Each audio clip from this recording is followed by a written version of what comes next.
Bom dia, boa tarde, boa noite, galera. Sejam bem-vindos ao canal QAB e vamos iniciar agora nossas aulas depois desse fim de ano.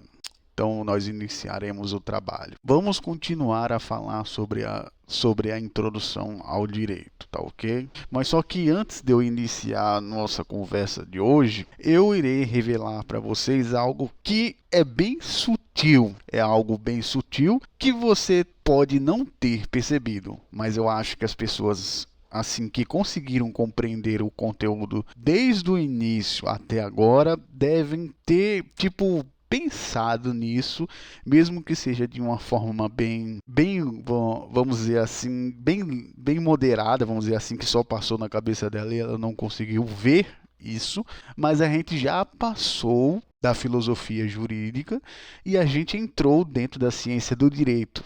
Eu não creio que teve muita gente, se não acho que todas, não percebeu isso. Que desde o momento em que eu iniciei as aulas sobre estrutura da norma, a gente já saiu da filosofia do direito e entrou dentro da ciência do direito, tá ok? Isso é só uma ressalva antes de iniciar a aula para vocês perceberem.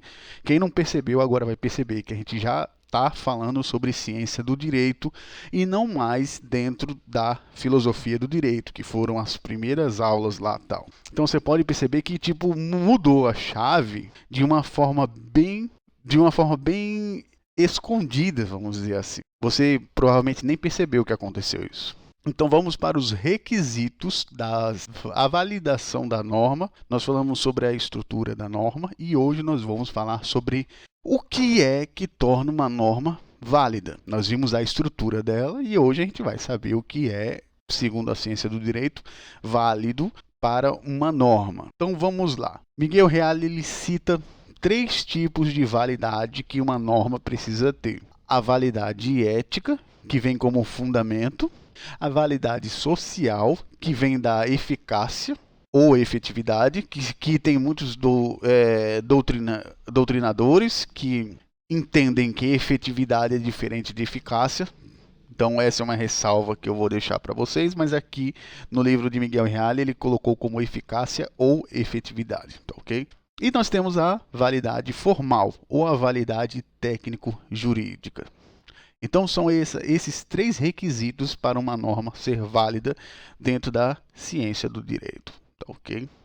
Então vamos começar com a validade ética, que é o fundamento da norma.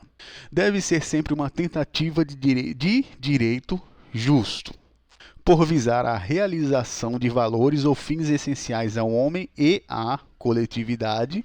O fundamento é o valor ou fim objetivado pelas regras do direito. É a razão de ser da norma, ou ratio iuris. Impossível é conceber-se uma regra jurídica desvinculada da finalidade de que legitima a sua vigência e eficácia. Vamos lá.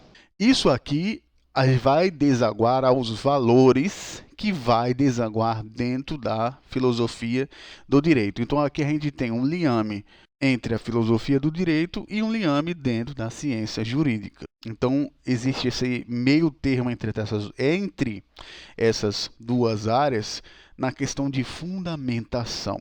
Então muitas vezes a gente debate a filosofia jurídica dentro da validade ética e dentro da ciência jurídica a gente debate validade social e validade normal ou técnico-jurídica. Então esse aqui é um ponto interessante de você saber aonde que vai a ciência do direito e aonde é que vai a própria ciência jurídica, nos termos de validade das normas, porque aqui a gente está lidando com valores, que é aquela mesma tridimensionalidade que eu falei nas aulas aí, muitas coisas aí foi falado sobre a tridimensionalidade de Miguel Reale, que tem a ver com essa questão de valor. Então, isso aqui, segundo o Miguel Reale, é a mesma coisa que os valores, tá ok? Fundamento. Dentro da validade social, aqui a gente tem mais coisas. A eficácia, ao contrário, tem um caráter experimental, porquanto se refere ao cumprimento efetivo do direito por parte de uma sociedade, ao reconhecimento do direito pela comunidade, no plano social ou mais particularizadamente aos efeitos sociais que uma regra suscita através de seu cumprimento. Então aqui essa é a marca. A marca, se você quiser saber o que é ciência do direito e o que é filosofia do direito, está aqui. A marca mais forte da ciência do direito é essa. A questão do caráter experimental, a questão da eficiência, a questão da efetividade, a questão da eficácia. Todos esses daí são conteúdos do direito posto, que são elementos da ciência jurídica. Vamos continuar. A eficácia se refere, pois, à aplicação ou execução da norma, ou, por outras palavras, é a regra jurídica enquanto momento da conduta humana. A sociedade deve viver o direito como tal, reconhecê-lo. Reconhecido o direito, é ele incorporado à maneira de ser e agir da coletividade. E isso aqui dá várias interpretações, como, por exemplo, quando é que um direito ele não é reconhecido? Quando um direito não é reconhecido, até quanto a gente pode quantificar o que é reconhecido ou não? Isso aí são debates dentro da filosofia do direito. Aqui, o que interessa é a eficácia da forma mais concreta possível. A adesão aos modelos normativos em virtude de mera intuição da sua conveniência ou oportunidade. Esse aqui é um claro comportamento de mera intuição ou conveniência. Quando fala de intuição, é aquela lei que parece boa na visão das pessoas.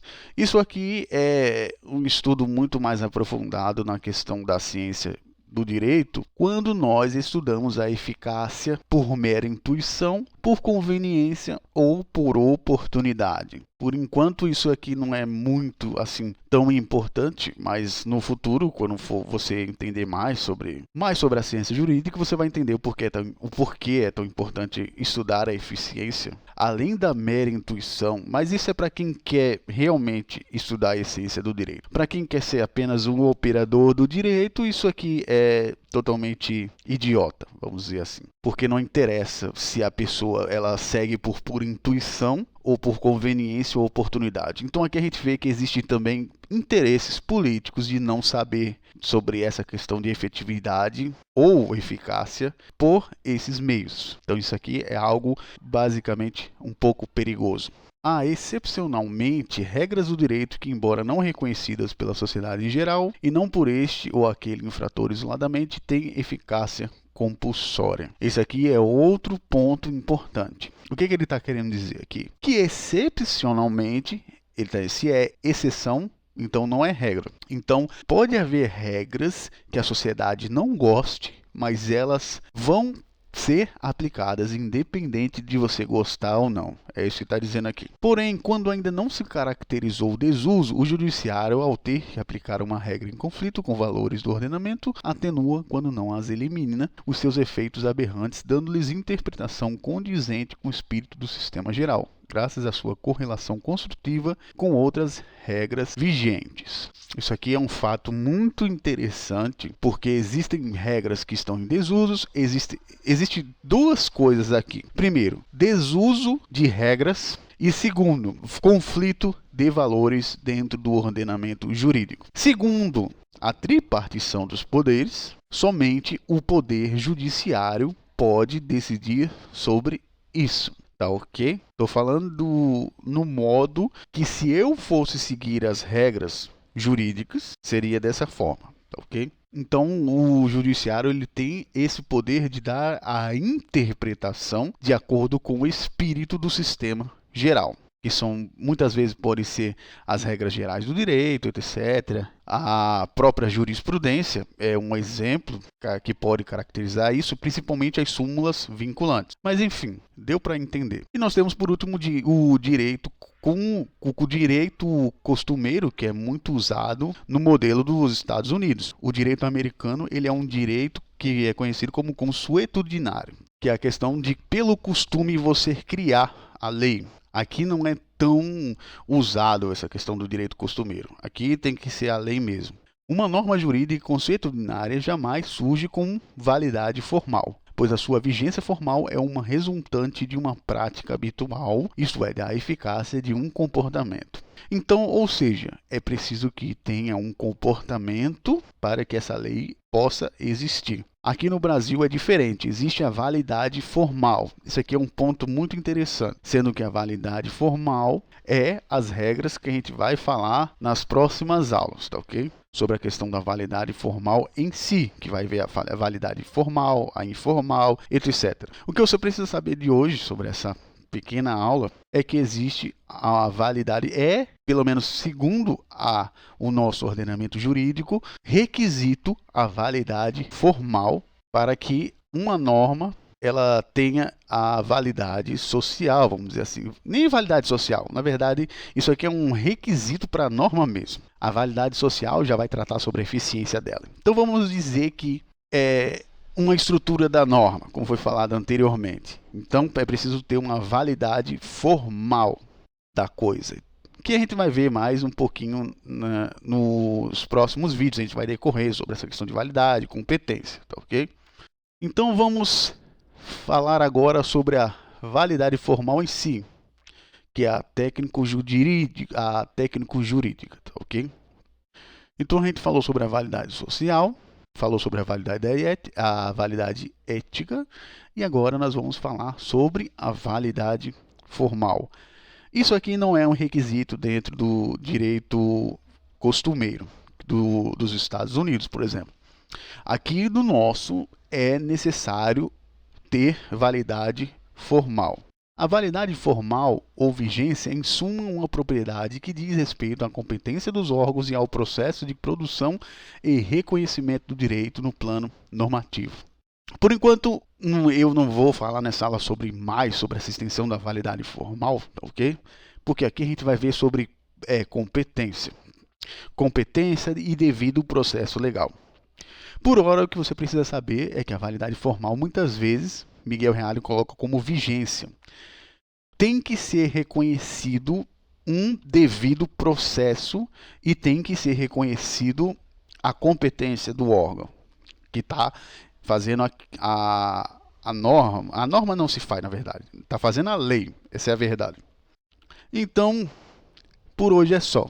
A gente vai falar mais um pouquinho na próxima aula sobre essas questões e vamos entrar nos requisitos, que é um pouquinho mais sobre o órgão competente e o devido processo legal, que estão dentro da validade formal, que é o mais palpável, vamos dizer assim, dentro da ciência do direito.